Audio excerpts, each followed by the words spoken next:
বেলাল রাদিয়াল্লাহু আনহুর কথা, তাকে কিভাবে পিটানো হয়েছে আপনারা সবাই কম বেশি জানেন।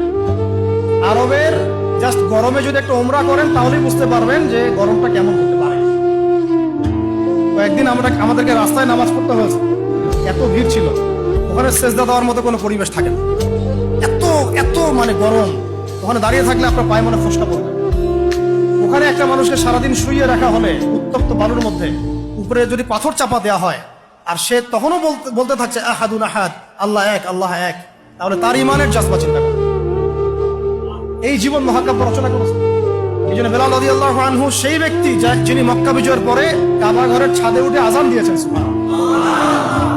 চিন্তা করা যায়, তিনি সেই ব্যক্তি যার কথা নবী সাল্লাল্লাহু আলাইহি ওয়াসাল্লাম যখন আলোচনা করতেন তখন বলতেন যে বেলাল, যখনই আল্লাহ আমাকে জান্নাত দেখান তখন তোমার পায়ের আওয়াজ আমি আগে আগে শুনতে পারি। তুমি কি এমন আমল করো? তিনি বলছেন, আমি তো এক্সট্রা এমন কোনো আমল করি না, তবে যখনই আমার ওযু ছুটে যায় তখন আমি আবার ওযু করি এবং সেই ওযু দিয়ে আমি 2 রাকাত নামাজ পড়ি, তাহিয়াতুল ওযু। এটা আমরা আমল করার চেষ্টা করবো। আল্লাহ পাক আমাকে তৌফিক দান করেন, আপনাদেরকে তৌফিক দান করেন। উহুদ যুদ্ধ চলছে, শুরু হবে যুদ্ধ, সবাই শুনছে। ঠিক সেই সময় একজন সাহাবী হানজালা রাদিয়াল্লাহু আনহু সত্য বিয়ে করেছেন, বাসর করেছেন গত রাতে, ফরজ গোসল করার সময় পান নাই, যুদ্ধের ডাক এসেছে, চলে গেছে এবং যুদ্ধ করতে করতে তিনি শহীদ হয়েছেন।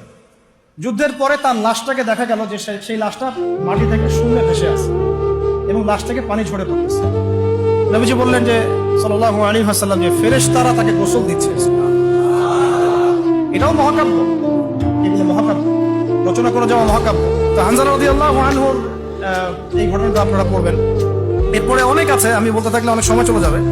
হামজা রাদিয়াল্লাহু আনহু নাম শুনেছেন?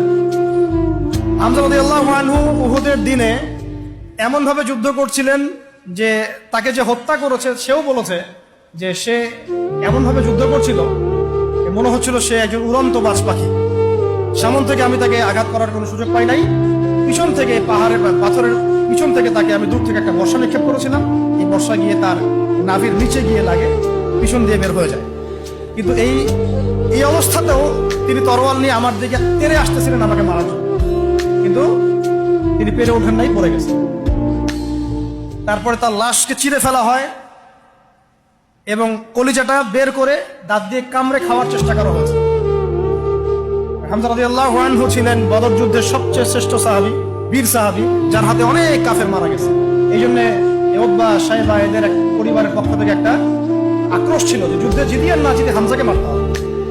এই জন্য ওয়াহশী নামক একজন ব্যক্তিকে তারা হায়ার করেছিল। পরবর্তীতে সেই ওয়াহশী তিনিও ইসলাম কবুল করেছেন। তাকে অনেকে হামজার কাতেল বলত। পরে মুসাইলামা কাযযাবের হত্যা আল্লাহ পাক এই ওয়াহশীর হাতে করেছেন। সুবহানাল্লাহ, আল্লাহ পাক তাকদীর ঘুরিয়ে দিয়েছেন। হামজা রাদিয়াল্লাহু আনহুর এই আত্মত্যাগটা কিন্তু ইতিহাস হয়ে আছে, মহাকাব্য হয়ে আছে না? এমন এত মহব্বত নবী সাল্লাল্লাহু আলাইহি ওয়াসাল্লাম তাকে করতেন, এত মহব্বত করতেন যে ওয়াহশী যখন ইসলাম কবুল করতে আসতেন জিজ্ঞাসা করছেন যে তুমি কিভাবে, কাইফা কাতালতাল হামজা, হামজাকে কিভাবে হত্যা করেছিলেন? তিনি ব্যাখ্যা করলেন এইভাবে হত্যা করেছেন। তখন নবীজি বললেন যে যদি তুমি আমার থেকে তোমার চেহারাটাকে দূরে রাখতে পারো তাহলে সেটাই করো। মানে তার হাতে ইসলামের বায়াত নিয়েছেন, ইসলাম কবুল করলেন, তারপরে নবীজি বললেন যদি তুমি তোমার চেহারাটাকে আমার থেকে দূরে রাখতে পারো, দূরে রাখো। আর আমরা তো বিগত 20-30 বছরের মানে অগণিত জুলুমকে জাতীয় খবর ঘোষণা করতে চাচ্ছি।